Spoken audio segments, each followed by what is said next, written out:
I'm going to show it. It's called Ahrayah's 13th Tribe. And in the back of this book it says, what happens to anti-Semitism if Jews are not really Semites at all? In other words, what happens if the devil, the so-called white man, finds out that he's not a Jew, period? That's what Ahrayah did. He went and researched the records and the scrolls and the archaeological facts on the biblical Jews and the biblical facts, and he found out that they were black. And him and his wife committed suicide after that. That was a beautiful thing they did, because there was nothing else left for him to do or to live for. Just like Adolf Hitler tried to tell them in the summer of '42 that the only Jews on earth were the Swatzes, or the Swatzes, meaning the niggers, or the blacks. These are facts. This is why shows like Phil Donahue, Oprah Winfrey, Ted Koppel, Face the Nation, all these other little TV shows are afraid to challenge us and put us on TV because we have archaeological facts to back up what we're saying. And I want to bring some of these archaeological facts out as soon as I can get the cameraman here. I want to show this. This is the book that I have by a so-called Jewish scholar by the name of Ahrayah, who found out that he was not a Jew, that his people had lied to him, and that the Negroes in America were the biblical Jews. And when he found this out, he leaped from about 3 stories up, like Muhammad did. He was schizophrenic, suicidal, and a maniac.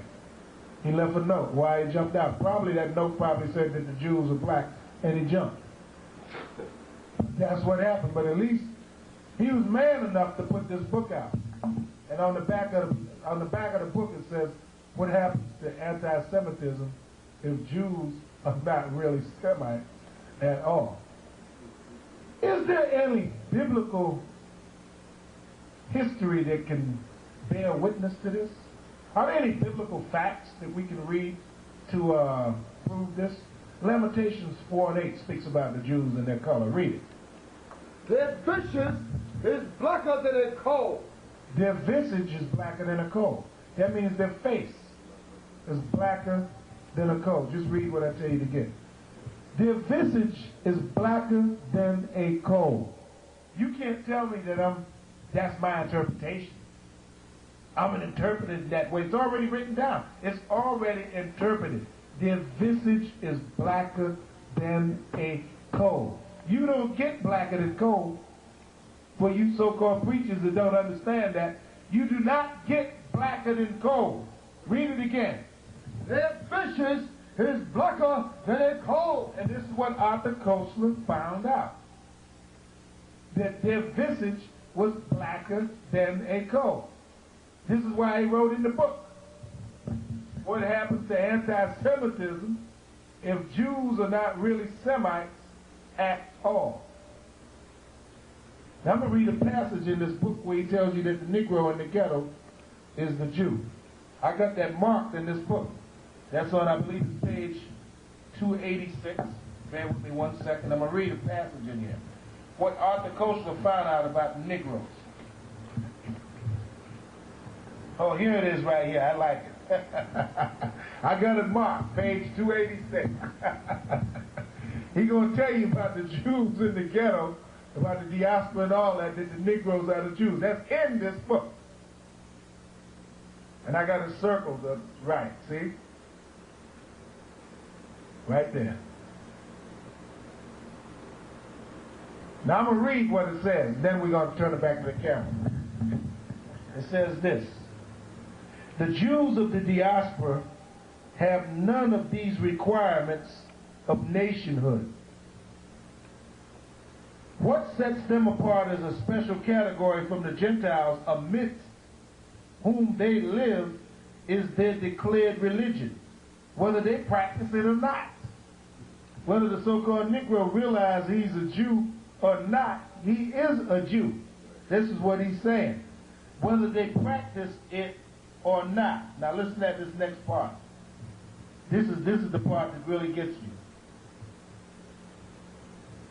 Here lies the basic difference between the Israelis, which is the white man, living in Israel, declaring himself to be a Jew, and the Jews of the diaspora, the so-called Negroes that was led out of Israel.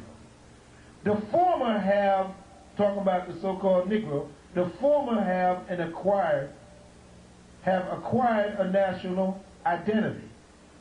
That's the Negro. He's the former. The latter are labeled as Jews. The white man, he's labeled as a Jew only by their religion, not by their nationality, nor by their race. That's written right there in this book. Hold both sides of the pages and I'll get it closer. Yeah. Hold both sides of the book and I'll get it closer. Oh, okay. You hold the mic for him. See right there it says, right there, the Jews of the diaspora have none of the requirements of nationhood. What sets them apart is a special category from the Gentiles amidst whom they live is their declared religion, whether they practice it or not. Here lies a basic difference between Israelis and Jews of the diaspora. The former have acquired a national identity. The latter are labeled as Jews only by their religion, not by their nationality, not by their race.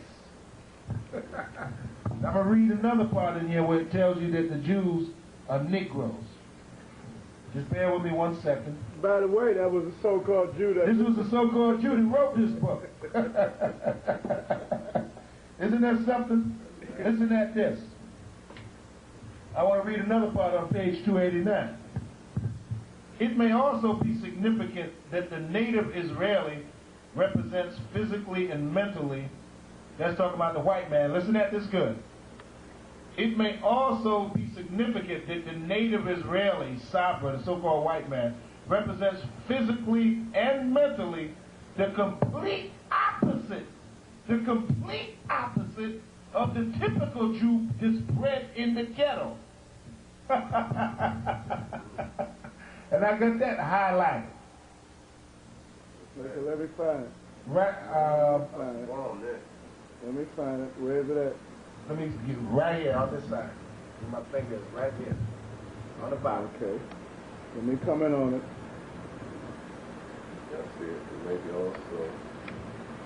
It may also be significant that the native Israeli Sabra represents physically and mentally the complete opposite of the typical. Hold the book still. When you shake, it goes out of focus. I'm trying. I got it. I can't do no better than I'm doing. You just got to focus and let it stay there.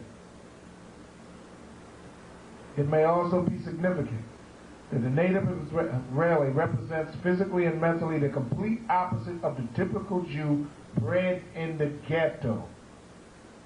That's clear. Now I'm going to read another part of this book where it tells you plainly that the Negro is a Jew. Yeah, he should have never put this one out on the market. Guess they figured that us poor little Negroes wasn't going to get a hold of this thing, but bad news for you. We got a hold to it, and now they're trying to get rid of the book now. Page 241, yeah. I got all. See, we read these books. We just don't look at the pictures. We read. That's what reading is about. Scripture says, seek and ye shall find. We read the fine print. Now here's what it says about how a Jew looks.